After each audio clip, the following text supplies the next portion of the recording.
All right, thanks for joining us today. My name's Haley from Watley Swim, and this is our third video in the Key Skills series. Today we're going to talk about kicking. We already worked on bubbles in our first video and floating in our second video, so the next progression is for you to teach your kid or yourself to kick properly. So the first thing you want to do when you're teaching someone to kick is have them sit on the stair and put their legs out in front of them, and then just ask them to kick, see what it looks like, and most likely with younger kids they're going to be kicking a little bit from the knee. But what we want is for them to kick from the hip. We'll have them sit down with their legs out in front of them and do 10 kicks, and we want them to do straight leg kicks. And what that does is it emphasizes the hip flexion and extension that they need to do while they're kicking. Pulling all the way from the back to the front and not just using their lower leg to kick. They don't know what their body parts are doing when they're not looking at them, so it's helpful for them to learn looking at their legs. So you can tell them this is bent knee, this is straight knee. You have to establish that with them, and then tell them to do straight leg kicks. And naturally, as they get better at kicking, they'll start to bend their knees some, and it'll be just fine. We also want to tell them to have floppy feet, or relax your feet. Sometimes when kids are nervous or they're trying to focus, the feet get real tight. You is have them sit on the stairs, and if they can make the water do that, then their foot's floppy.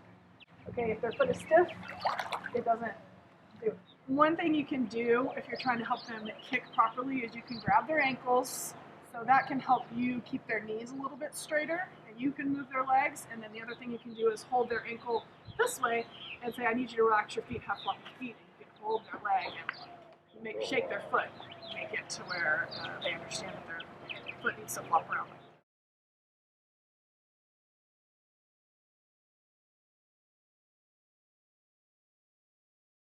We can have them lay on the stair or some hard surface.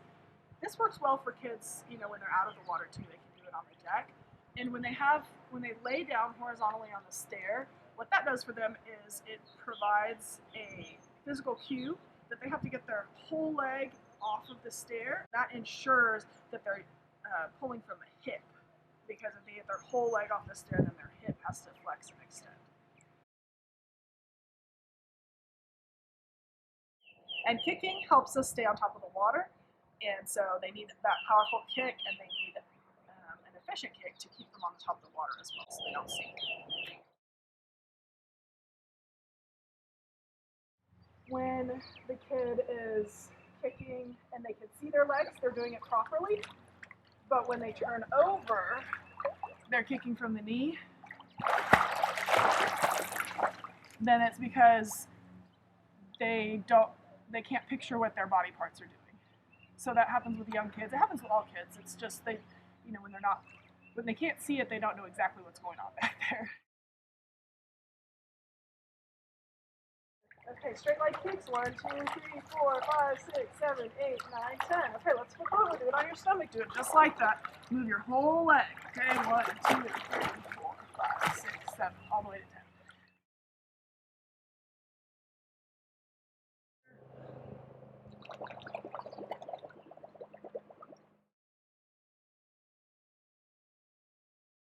Then what you want to do is have them extend their arms and do the same thing, and let their legs float. Just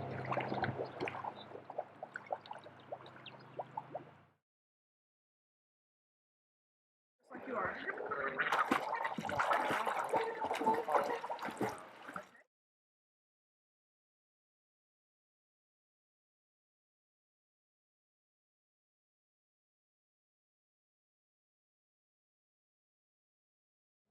You want them to have their arms on their ears, and one hand on top of the other like this, rather than this. Turtle.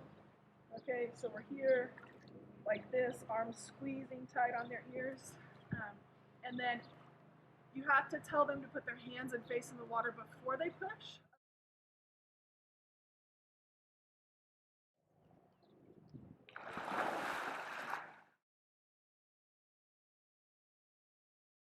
When they're pushing off, whether it's on their stomach or on their back, First, what you're going to have them do is put their hands on top of your hands. So you'll say, hands on my hands, and then you'll tell them, put your face in the water, start blowing bubbles, okay, push, and they can hear you.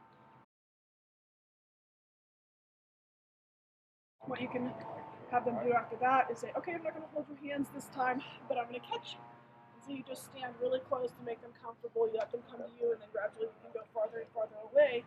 See how far they can go. Keep in mind that they're little and they run out of air fast. So just make sure that you catch them before they run out of bubbles. You can tell when the bubbles start to slow down, just grab them up, that way they don't get water in the nose.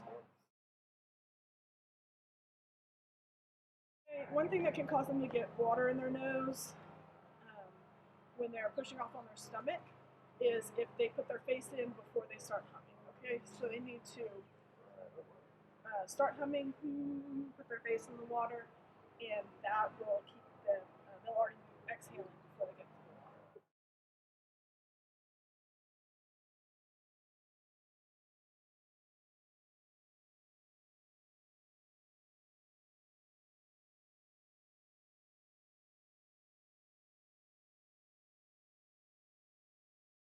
The first progression when they're pushing off on their back, putting their arms up by their ears makes it harder for them to keep their face out of the water, so you want to start with them with their arms by their side. Kick, kick, that's good, kick, kick, kick, just like that. Fast kicks, go, go, go, kick, kick, these are good. Push your hips up, hips up. All right, hands in the water. Good, ready, go. Kick, kick, kick, hips up, kick, kick, kick, kick, kick. Good, that's good. There you go, chin up, hips up. Yeah, good, there you go. When you push off on your back, it doesn't mean you're doing it wrong if you get water in your face. Okay, in fact, you're more in the water, so that's a good thing. And a lot of times, when they push off, they'll be underwater first, and then if they keep the proper body position, they'll come up to the top. Kicking and forward movement like that and proper body position cause you to come back up to the top. If they're getting a lot of water in their face, they need to make sure that they're exhaling through their nose.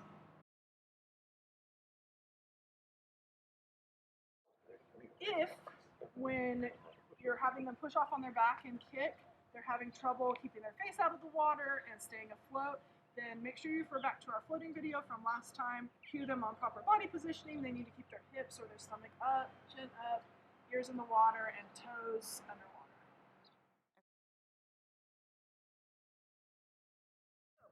The goal by the end of this video is for them to be able to push off on their stomach and their back, blowing bubbles, and kicking as far as they can go. On their stomach, it'll depend on how long they can exhale for. On their back, hopefully they can go all the way across the pool.